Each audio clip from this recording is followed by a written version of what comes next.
कितनी दूरी पे है? सर दया सर की गाड़ी इसी रास्ते पर करीब 100 मीटर दूर है। 100 मीटर? मगर फोन क्यों नहीं उठा रहा है वो?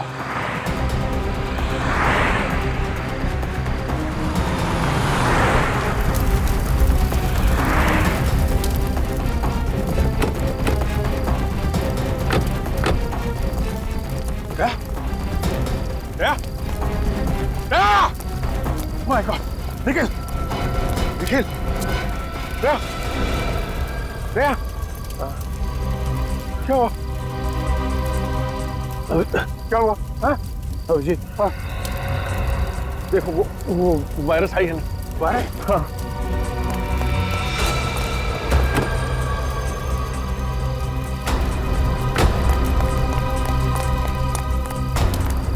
सर वायरस नहीं है। क्या? वायरस नहीं? वायरस नहीं है? सर दया!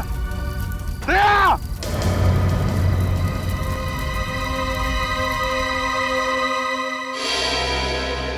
मुझे पूरी उम्मीद थी आप और आपकी सीआईडी टीम उस वायरस को सही सलामत अपनी मंजिल तक पहुंचाएगी, मगर क्या रामंजन जी, उस वायरस के बारे में हमारी टीम के अलावा आपको और आपकी टीम को भी मालूम था।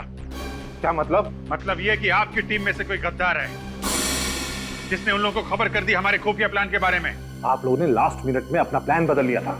आप लोग किस रास्ते से जाने वाले हो, किस होटल में रुकने वाले हो, इसकी खबर नहीं थी मुझे। लेकिन आपको यह तो पता था कि वो वायरस लेके हम लोग अशोकनगर की लैब में जा रहे हैं। सर, इस रघु से बहुत पूछा, लेकिन इसकी सुई एक ही जगह पर आकर अटक गई। इसने ये सारा काम सिर्फ पैसों के लिए किया, लेकिन वो पैसे दिए किसने, ये इसे नहीं पता। देख रघु, अभी तो तू चल के आया है, अगर सच सच नहीं बताया ना तो पैरों पे खड़ा भी नहीं हो पाएगा, समझा? साहब मैं सच बोल रहा हूँ साहब, मुझे इस काम के लिए 1 करोड़ रुपए मिलने वाले थे साहब, बस और कुछ नहीं मालूम साहब, सच्ची में। 1 करोड़? कौन है ये जो तुम्हें 1 करोड़ देने वाला था? साहब मैंने बस आवाज सुनी थी साहब, मुझे कॉल आया था साहब प्राइवेट नंबर से। उन्होंने मेरे घर के पीछे गोदाउन पे 5 लाख रुपए एडवांस भी डाले थे साहब। अब और कुछ नहीं मालूम साहब, सच बोल रहा हूँ साहब। ये जो भी कोई है ना जो तुम्हें 1 करोड़ रुपए देने वाला है, हमारे हाथों नहीं बचेगा, नहीं बचेगा वो हमारे हाथों।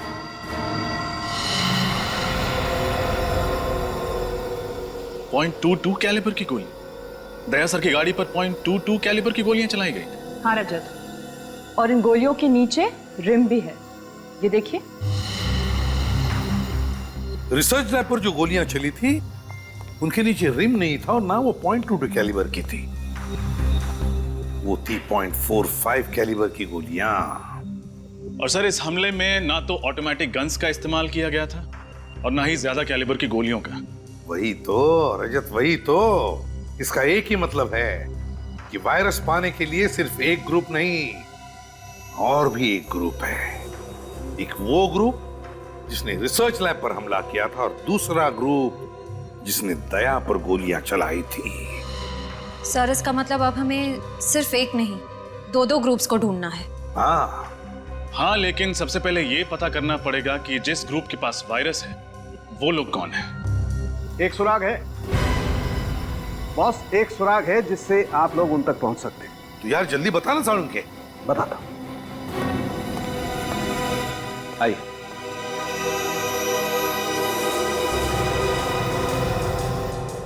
बॉस, ये उस बम के टुकड़े हैं जिसका इस्तेमाल करके मुजरिमों ने उस वैन की धज्जियां उड़ाई थी। इस बम में टाइमर के साथ साथ फर्टिलाइजर भी मिला है। लेकिन इसमें अनोखा क्या है सर? क्या अनोखा क्या है वो बता। अनोखा ये है बॉस कि ये बम दिखने में तो बहुत छोटा सा टिफिन बॉक्स जैसा है, लेकिन है बहुत खतरनाक। इस बम का इस्तेमाल बड़ी बड़ी फैक्ट्रीज में एक्सप्लोजर के लिए किया जाता है। और एक बात, इस बम के कंपोनेंट बाजार में आसानी से नहीं मिलते हैं। बड़ी बड़ी फैक्ट्रीज को भी खास परमिशन लेकर के स्पेशल ऑर्डर देकर के मंगवाना पड़ता है। तो फिर जरूर ये सारा सामान किसी फैक्ट्री से चुराया गया है। पता लगाना पड़ेगा ऐसी कितनी फैक्ट्रीज और इंडस्ट्रीज हैं जहां पर ऐसा सामान इस्तेमाल होता है। सर, क्या पता चला बॉम्ब के बारे में रजत? सर ये बॉम्ब पाइपलाइन कंपनीज में इस्तेमाल किया जाता है। मैंने शहर की हर ऐसी कंपनी को इन्फॉर्म कर दिया है जैसे ही पता चलेगा कि ये बॉम्ब कहाँ से गायब हुआ था, हमें खबर मिल जाएगी। सर, उस नकली नंबर प्लेट वाली गाड़ी का पता चल गया। चेसी नंबर से ढूंढ लिया कि वो गाड़ी किसकी है। किसकी है गाड़ी? सर, यूनिक टैक्सी कंपनी की है। अच्छा, यूनिक टैक्सी कंपनी। सर, वो वैन किसी ने बुक नहीं की, वो तो चोरी हो गई थी। क्या वैन चोरी हुई थी? हाँ सर, कल ही वैन चोरी हुई और कल ही मैंने पुलिस में रिपोर्ट भी लिखवा दी थी। झूठ तो नहीं बोल रहे हो? क्या सर, मैं झूठ क्यों बोलूंगा? एक तो मेरा इतना बड़ा नुकसान हो गया, ऊपर से आप मुझ पे ही शक कर रहे हैं। अच्छा, ये तुम्हारी वैन यहाँ से चोरी हुई थी? हाँ सर, यही वो जगह है जहाँ मेरी वैन खड़ी थी। यहाँ पे खड़ी थी?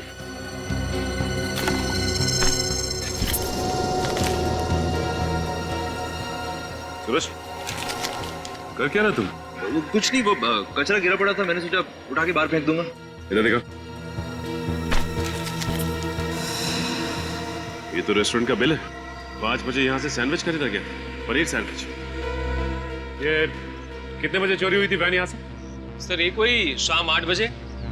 शाम 8 बजे वैन चोरी हुई और 5 बजे कैफे किमानी से सैंडविच खरीदा गया और उसके बाद वैन चोरी हुई। Cafe Kimani.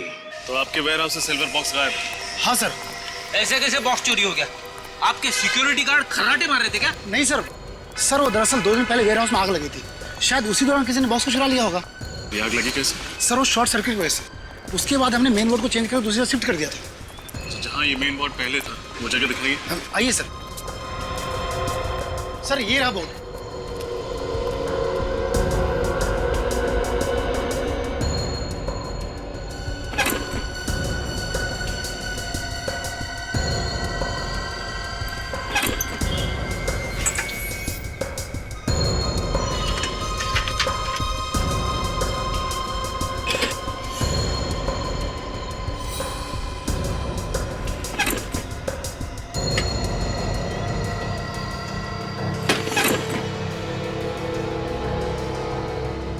आग लगी नहीं, लगवाई गई है ताकि आग के बहाने सिल्वर बॉक्स चुराया जा सके।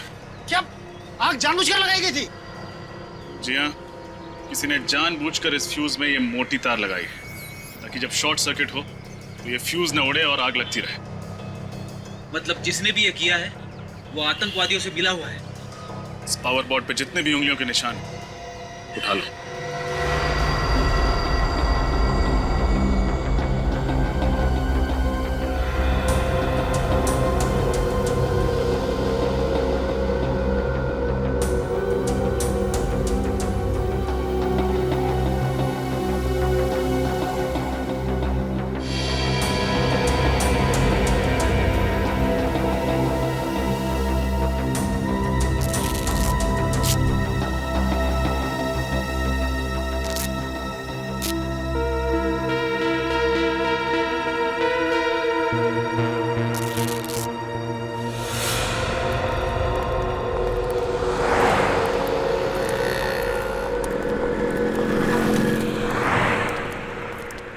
क्या लेंगे सर?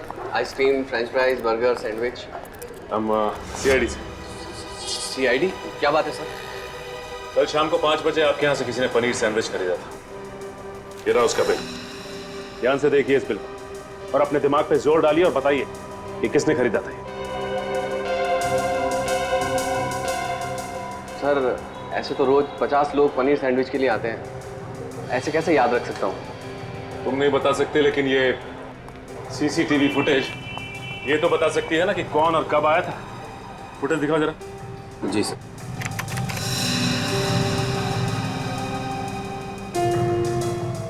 नहीं, ये 5 बजे का फुटेज दिखाओ।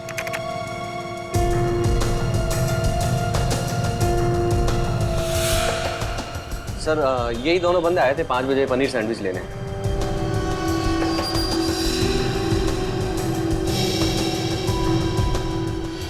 सर, ऐसा लग रहा है कि एक आदमी ने दाढ़ी लगाई हुई है और ये दूसरे ने टोपी और चश्मा लगा रखा है। ओह, तो ये दोनों के दोनों भेष बदल कर यहाँ पे आए थे। ये फुटेज चाहिए हमें।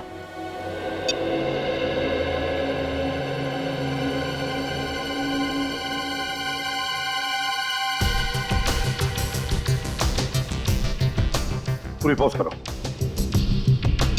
अब रिवाइंड करके उसके हाथ पर जूम करो, देखना जरा दया, उसके हाथ पे कुछ है। हाथ पे टैटू बना है सर। हाँ, TS। सर ये TS क्या हो सकता है? सर हो सकता है ये इस मुजरिम के नाम के इनिशियल्स हो। हाँ हो सकता है। पूर्व एक काम करो, हमारे क्रिमिनल रिकॉर्ड चेक करो, देखो किन किन मुजरिमों के नाम TS से शुरू होते हैं। सर एक मिनट सर, तो मुझे ऐसा लगता है कि ये टैटू मैंने पहले भी कहीं देखा है। सर आप इस मुजरिम को पहचानते हैं? टैटू को देखकर लगता है कि इस आदमी के साथ कहीं ना तो कहीं मुठभेड़ हुई है। TS तो शाह नहीं, तरुण, क्या नाम है उस आदमी का? TS, तेजा, तेजा शान। TS है। तेजा शान, तेजा शान। पूर्वी, इस तेजा शान की पूरी कुंडली निकालो, बताओ क्या है। हाँ सर, सर ये रहा। सर ये तेजा तो गाड़ियां चुराता है। अच्छा अच्छा अच्छा, अब याद आया। मार्च में जब मैं नासिक जा रहा था तब रास्ते में मैंने इसे कार चोरी करते हुए पकड़ा था सर। सर ये छोटा मोटा चोर है, इतने बड़े षड्यंत्र में इसका हाथ कैसे हो सकता है? विनीत है। जिस तरह से इस खेल में रघु का इस्तेमाल किया गया, उसी तरह अब तेजा का भी इस्तेमाल हो रहा है। इस खेल में बहुत से छोटे मोटे प्यादे हैं और हमें चाहिए वो जो इन प्यादों को घुमा रहा है। सर हाँ सर, उस पाइपलाइन कंपनी के इलेक्ट्रिसिटी बोर्ड में जो उंगलियों के निशान मिले थे उसकी रिपोर्ट आ गई है। किसके उंगलियों के निशान है? सर वो किसी निमांशु नाम के आदमी की है। निमांशु? सर कहीं ये वही निमांशु तो नहीं जो किडनैपिंग, ड्रग्स और स्मगलिंग करता है? हाँ, और आतंकवादियों को एंथ्रैक्स और हथियार भी बेचता है। क्या ये वायरस उसी ने चुराया है, इस निमांशु ने। और अब जाकर के वो वायरस उन लोगों को बेचेगा जो लोग हमारे देश के खिलाफ साजिश रच रहे हैं। इससे पहले कि वो कुछ करे, पता लगाओ ये चूहा किस बिल में जाकर छुपा है।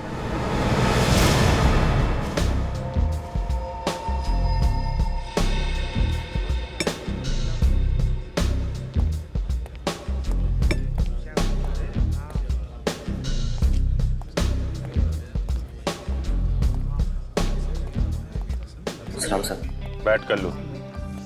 देख, मुझे निमांशु का एड्रेस चाहिए। निमांशु? देश की सुरक्षा का सवाल है, जल्दी बता। साहब अपन सच बोल रहे हैं। अभी वो किधर है अपन को सच में कुछ भी पता नहीं।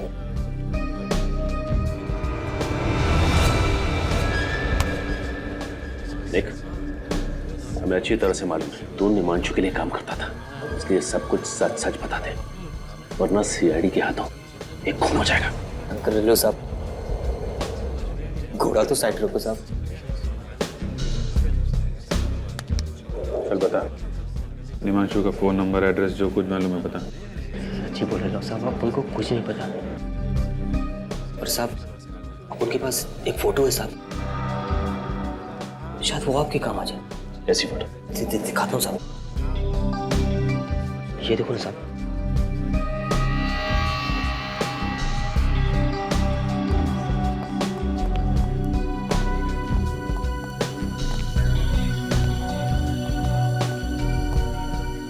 कहाँ की फोटो है ये? साहब को तो लगता है ना शायद ये निमांशु भाई के नए अड्डे का है। वो अपना एक दोस्त है मुन्ना, उसी ने भेजे था साहब। बोल रहा था ना कि अभी इधर करोड़ों का डीलिंग होने वाला है। अभी निमांशु भाई बहुत बड़ा हाथ मारने वाला है। सर इसका मतलब उस वायरस की बिक्री इसी जगह पे होने वाली है। अरे तो अपने उस मुन्ना से पूछना कहाँ का एड्रेस है ये। साहब वो तो बाहर गाँव गया है, ना तो उसका कोई फोन नंबर है ना कोई एड्रेस। सच्ची बोल रहे हो साहब। ये बंगलो जो है समंदर के आसपास का ही लगता है। यहाँ भी एक कार भी खड़ी है। XYP 5051। पता लगाओ ये कार किसके नाम पे रजिस्टर्ड है। इस कार से ही पता चलेगा इस बंगलों के बारे में।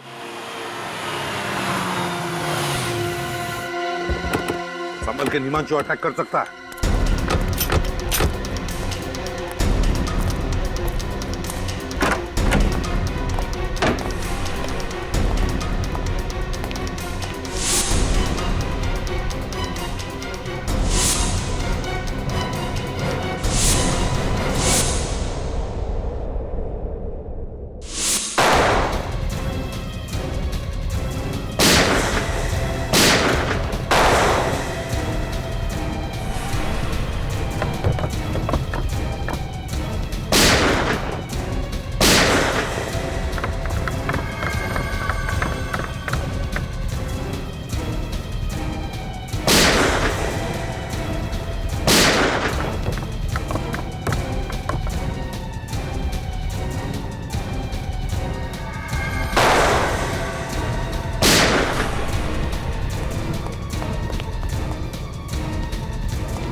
पूरा घर खाली है, लगता है बाकी लोग भाग गए। हाँ अभिजीत, जरूर है निमांशु वायरस लेकर भागा है।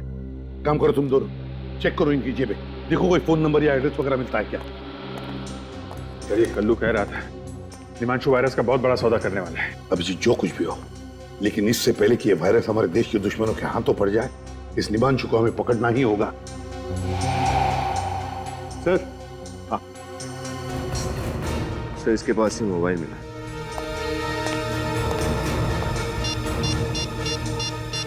माय गॉड अभिजीत, ये देखो, इसने निमांशु को मैसेज भेजा है कि वायरस के लिए एक और खरीदार मिला है, उसे मैं खतरपुर फैक्ट्री भेज रहा हूं। एक और खरीदार?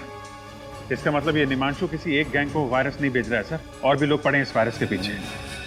ये निमांशु इस वायरस की नीलामी कर रहा होगा खतरपुर फैक्ट्री में। हाँ अभिजीत, एक काम करो अभिजीत, तुम अपने लिए एक नकली नाम, एक नकली आइडेंटिटी ले लो, मैं तुम्हें और निमांशु को एक मैसेज भेजता हूं।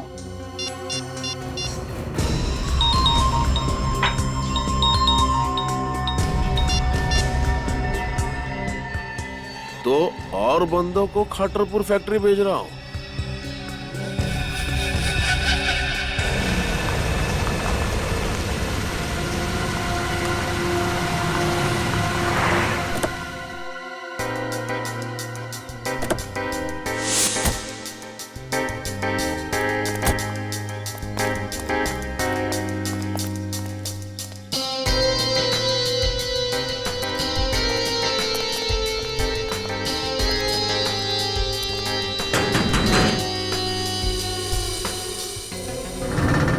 क्या हुआ? कौन हो तुम दोनों? हम मार्को है और ये मेरा छोटा भाई टार्को। हम लोग वायरस खरीदने को आए। धीरे बोलो, धीरे। हम लोग वायरस खरीदने को आए हैं। ठीक है ठीक है, अंदर आओ। अंदर?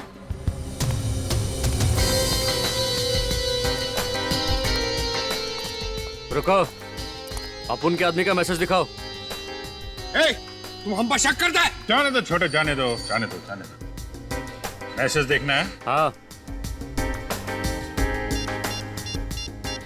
ये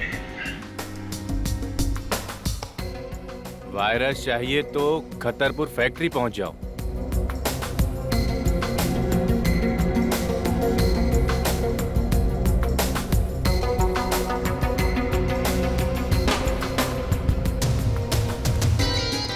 एक मिनट।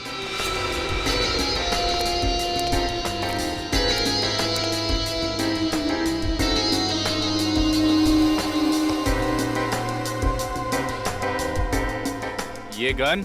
गन? हम लोगों के पास गन नहीं होगा तो क्या लॉलीपॉप होगा? लेकिन यहाँ पर ये गन अलाउड नहीं है। अलाउ नहीं है? ठीक है, हम लोग यहाँ वायरस खरीदने आया है, गोली चलाने थोड़ी ना आया है। आ जाओ छोटे।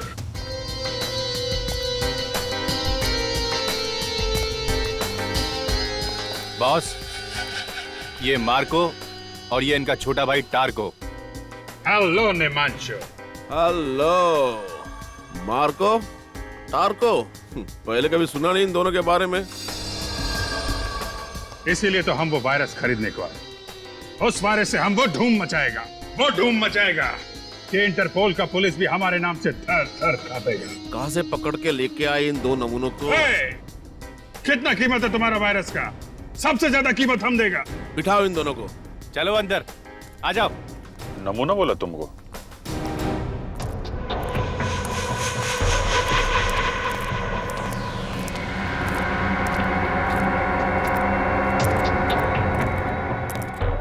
हाँ, तो अब वक्त आया है नीलामी शुरू करने का। हमारे पास यहाँ 3 खरीदार मौजूद है इस वायरस के लिए। देखते हैं ये अनमोल वायरस किसके नसीब में है। 1 मिनट, नीलामी से पहले हम वायरस देखना चाहते हैं। ए चुप, जो वायरस खरीदेगा वही उसे देखेगा। कोई बात नहीं है, खरीदार है, उन्हें देखने का पूरा हक है। पप्पू, इन सबको माल दिखा दो।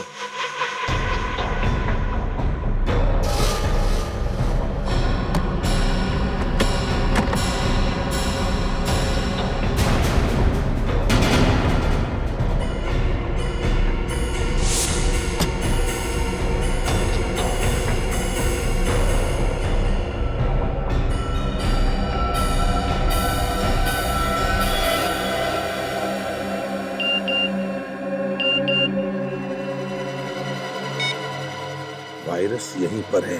हाँ, तो नीलामी की शुरुआत होगी 10 करोड़ रुपए से। चलिए, बोली लगाइए। 11 crore, 12 crore, 15 crore,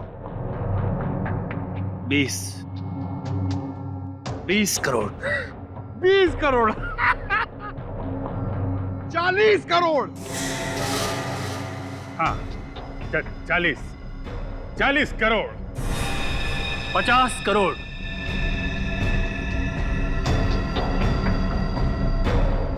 60 crore,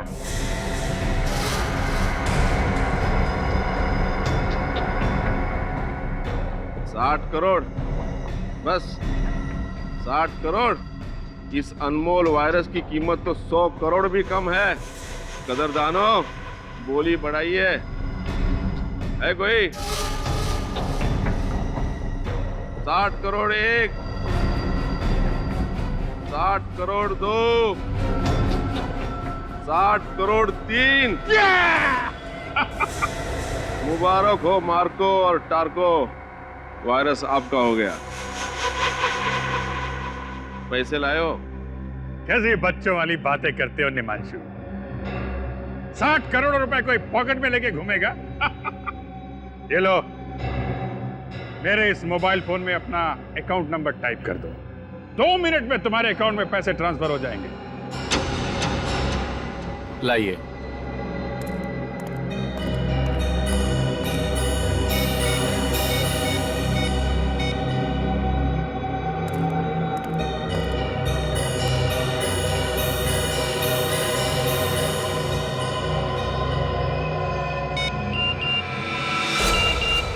let's go.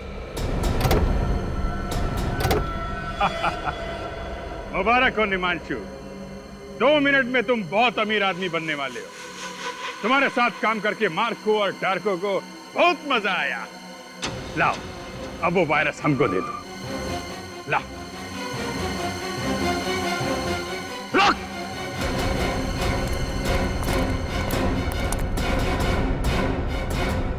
Virus ये लोग नहीं, हम लेकर जाएंगे।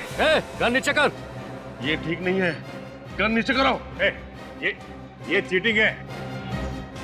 नीलामी हम जीता है। 2 मिनट के अंदर निमांशु के अकाउंट में 60 करोड़ रुपए पहुंचने वाले हैं। अपने आदमी को बोल गन नीचे करे, वरना सारी गोलियां तेरी खोपड़ी में डाल दूंगा। वेरी गुड, वायरस मुझे दो।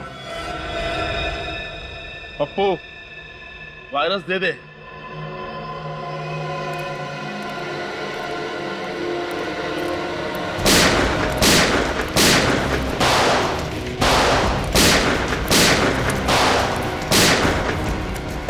हाँ अभिजीत सर, वायरस लेके अभी निकल गया वो। माय गॉड,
अभिजीत, इसका मुंह खुलवाते हैं, लेकिन पहले डॉक्टर के पास ले चलते इसे। चल चल चल। मुझे सच में नहीं पता था, आप वो लोग वायरस चुरा के खा लेके गए। ऐसे नहीं मानेगा सर, लातों के भूत बातों से नहीं मानते। अब आप लोग मेरा यकीन क्यों नहीं करते साहब? कि झूठ बोल के क्या मिलेगा साहब? एक आतंकवादी पर यकीन करें, एक देशद्रोही पर यकीन करें। साहब मैं देशद्रोही नहीं हूँ साहब, मैं तो पिछले हफ्ते इस गिरोह से जुड़ा हूँ साहब। अगर मुझे पहले पता होता साहब ये लोग देश को इतना बड़ा नुकसान पहुंचाने वाले हैं, तो मैं कभी इन लोगों का साथ नहीं देता साहब, कभी नहीं। फिर किसने कहा तुम्हें इस गैंग में शामिल होने के लिए? साहब पैसों के खातिर मैं इन लोगों के साथ जुड़ गया था साहब। अच्छा, तो पहले मालूम नहीं था कि ये लोग वायरस चुराने वाले? हाँ? नहीं साहब, ये लोग मुझे कुछ बताते नहीं थे साहब। मुझे तो आज सुबह तक ये भी नहीं पता था कि हम लोग वायरस चुराने के लिए एक बार फिर से हमला करने वाले साहब। फिर से? हाँ साहब। पहले कब किया था हमला? कौन? साहब इससे पहले जो सरकारी बिल्डिंग पे हमला हुआ था, वो हमला भी हम ही लोगों ने किया था साहब। सरकारी बिल्डिंग पर हमला किया था? हाँ? और कहते हो कि तुम देशद्रोही नहीं हो? नाम क्या है तुम्हारे बॉस का? है कौन वो? सब दामोदर नाम है उसका साहब। दामोदर? पूर्वी, हमारे क्रिमिनल रिकॉर्ड चेक करो, देखो क्या पता चलता है इस दामोदर के बारे में। सर, कब से प्लानिंग चल रही थी तुम्हारी इस हमले की? प्लानिंग तो तभी से चालू थी सर, जब से निमांशु के गिरोह वाले वायरस हमारी नाक के नीचे से निकाल के ले गए थे साहब। इस बात की जानकारी दामोदर उसके कुछ खास आदमियों को ही होती थी साहब। इसके अलावा मुझे कुछ नहीं पता साहब। कुछ नहीं पता सुन के हमारे कान सड़ गए। हाँ? ये वायरस कहाँ है बता दे, वरना तेरा क्या हशर करेगा कानून ये हम भी नहीं जानते, समझा? सर, दामोदर नाम का कोई भी मुजरिम हमारे क्रिमिनल रिकॉर्ड्स में नहीं है। सर, ये आदमी हमसे अभी भी झूठ बोल रहा है। इसने अपने बॉस का असली नाम अब तक नहीं बताया। अब मुझे तो उसका नाम दामोदर ही बताया गया था साहब। हो सकता है उसका नाम कुछ और हो साहब। उसकी शक्ल तो देखी होगी तुमने? हाँ साहब, देखिए साहब। तो फिर उसका स्केच बनवाओ, समझे? और अड्डा बताओ।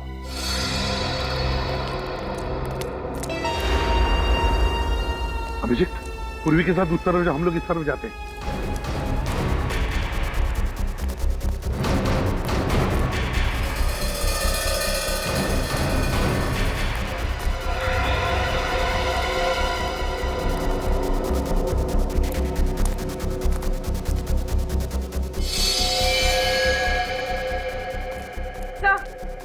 हाँ सर कुछ भी नहीं मिला, खाली पड़ा हूं।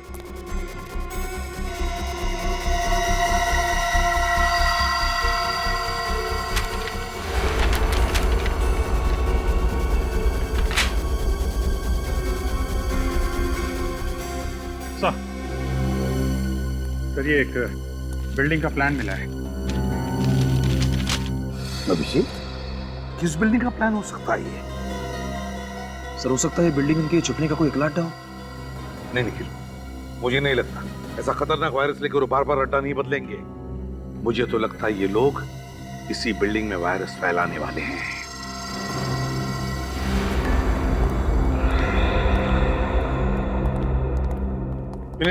पता चला किस बिल्डिंग का नक्शा है? नहीं सर, अभी तक नहीं। शहर की सारी कमर्शियल बिल्डिंग्स के नक्शे मैं चेक कर रहा हूँ सर। और हमारे पास वक्त बहुत कम है, कहीं ऐसा ना हो कि हम इसी नक्शे में उलझे रहे और वहां पर अटैक हो जाए वायरस का। सर उस सत्या ने जिस दामोदर का स्केच बनवाया था वो दामोदर नहीं, उसका नाम अंशुमन है। अंशुमन कोई पुराना पापी है क्या? नहीं सर, अंशुमन कोई मुजरिम नहीं है, बल्कि एक आर्मी ऑफिसर था। What? Army officer? Army officer? क्या याद आया, 2008 में अंशुमन नाम के एक ऑफिसर को दुश्मन देश ने पकड़ा था और उसे मार भी डाला था। तो जरूर ये वही अंशुमन है, वही अंशुमन है ये। सर मगर ये कैसे हो सकता है? एक मरा हुआ आर्मी ऑफिसर ये काम कैसे कर सकता है सर? सर शायद ये दामोदर अंशुमन के भेष में ये सब कर रहा है, अंशुमन का चेहरा लगाकर।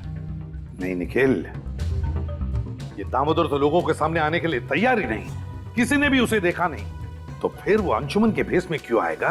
नहीं, ये अंशुमन मरा नहीं, अंशुमन जिंदा है, अभी भी अंशुमन जिंदा है। सर अगर ये अंशुमन जिंदा है तो अपने परिवार वालों से जरूर मिलता होगा। पूर्वी, इसकी फैमिली का रिकॉर्ड चेक करो। सर एक आर्मी ऑफिसर क्यों अपने देश के साथ गद्दारी करेगा? क्योंकि शायद उसके दिल में आज भी इस बात का गुस्सा है कि जब दुश्मन देश ने उसे पकड़ा तो हमारा देश और देशवासियों ने उसे बचाने के लिए कुछ नहीं किया। पर सर ये बात तो सच नहीं है, सरकार तो पूरी कोशिश करती है उन्हें बचाने के लिए। हाँ पूर्वी, ये बात तो हमें भी पता है, लेकिन शायद उसे लगा होगा कि हमारे देश ने उसे बचाने की पूरी कोशिश नहीं की और इसलिए वो बागी बन गया। सर ये नक्शा होटल फ्री एशिया के नक्शे से मैच हो गया sir. Hotel free Asia?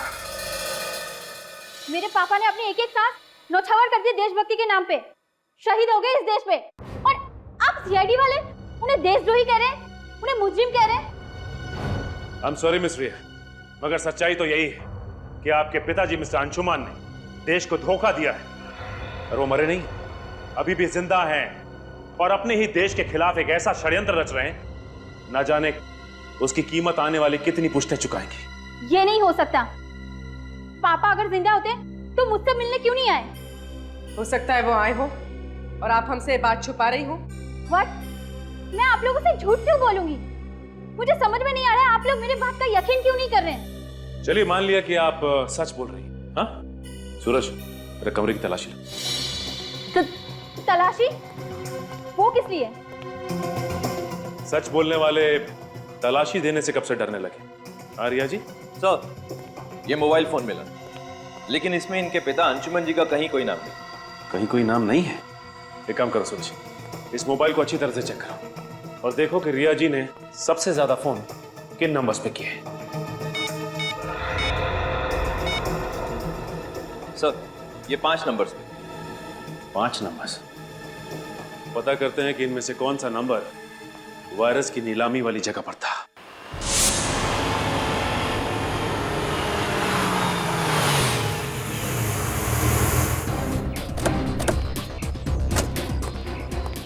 Sir Anshuman का मोबाइल इस तरफ दिखा रहा है। चलो चलिए चला।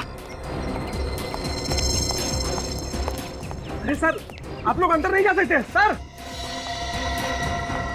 हेलो सर, कहिए मैं आपकी क्या सहायता कर सकता हूँ? यार सहायता तब करोगे जब फोन उठाओगे। कब से फोन कर रहे हैं, उठा क्यों नहीं रहे आप लोग? सॉरी सर, वो क्या आज आर्मी वालों की कॉन्फ्रेंस है, सभी लोग उसी की भागदौड़ में लगे हुए, शायद इसीलिए किसी का फोन की घंटी पर ध्यान नहीं गया। ये कॉन्फ्रेंस होनी नहीं चाहिए सर। बस क्यों? हम लोग सीआईडी से कॉन्फ्रेंस रोको जल्दी। सर सॉरी सर, लेकिन कॉन्फ्रेंस तो शुरू हो चुकी है। 11 बजे का वक्त था सर। माय गॉड, ये आदमी आया कॉन्फ्रेंस के लिए? पता नहीं सर, इतने सारे लोग किसका चेहरा याद रखूं। पर बात क्या है सर? बात बहुत सीरियस है। एक काम करो, तुम्हारा होटल अच्छी तरह से सील करो, कोई अंदर बाहर नहीं आना चाहिए। सीसीटीवी का लाइव कवरेज हमें देखना है अभी। सर इस तरह। अभिजीत, यहाँ एक्सक्यूज मी, श्रेया नजर आओ, जाइए प्लीज जल्दी।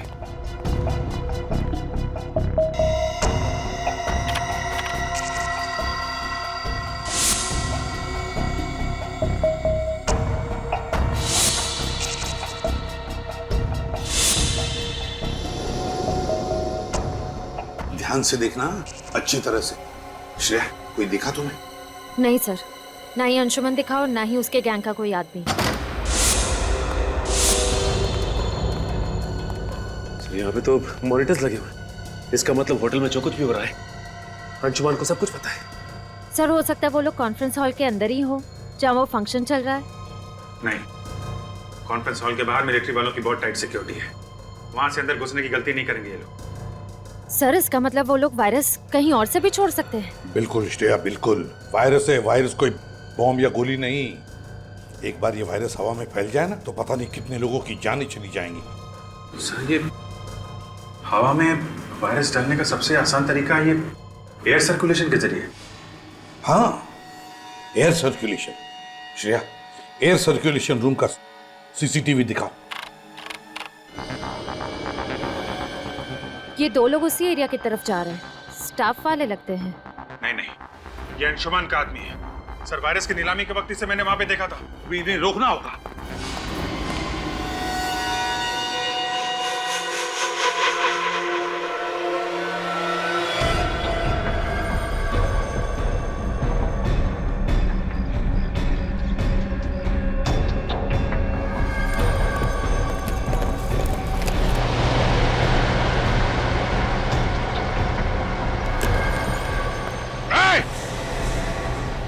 रुक जाओ वरना गोली मार दूंगा। अगर हमें मौत से डर लगता तो वायरस फैलाने जैसा काम हमें नहीं दिया जाता ऑफिसर।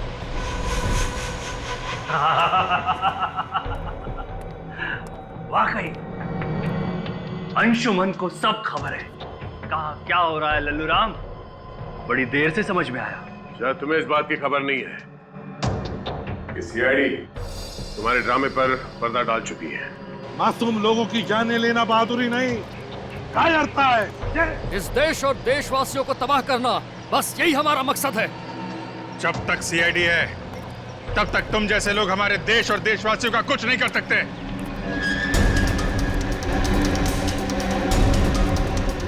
गोली चलाने की जरूरत नहीं है, ये खुलते ही तुम सबके सब मारे जाओगे।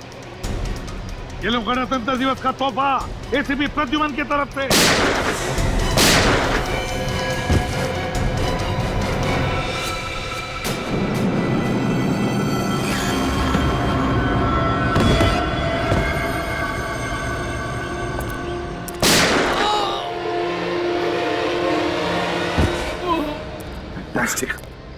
Great work Abhijit.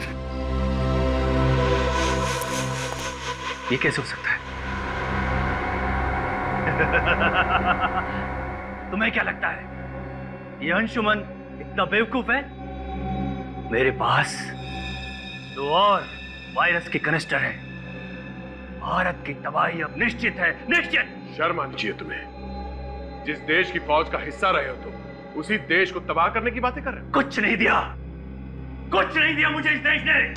चढ़ रहा था मैं इतने सालों से दुश्मन की बदबूदार जेलों में, और यहाँ भारत के वासी आराम की नींद सो रहे थे, त्योहार मना रहे थे, डिस्को जा रहे थे, इश्क ला रहे थे। देखो अंशुमन, जो कुछ भी तुम्हारे साथ हुआ उस बात का हम सबको अफसोस है, और ऐसी बात नहीं है कि सरकार ने कोशिश नहीं की थी तुम्हें बचाने की। कोशिश की थी। बस अब मेरी जिंदगी का एक ही मकसद है, भारत की तबाही, बर्बादी, और ये रहा उसका पहला नमूना। अंशुमन,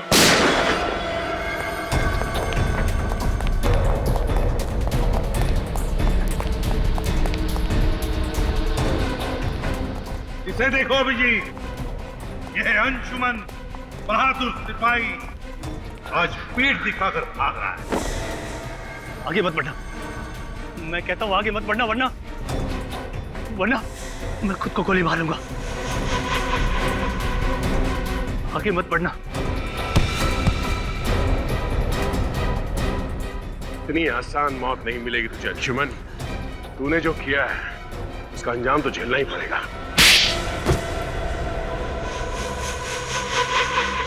मुझे दुख तो इस बात का था कि जिस देश के लिए मैं 8 साल तक लड़ता रहा, उस देश ने मुझे वापस लाने की कोई कोशिश नहीं की।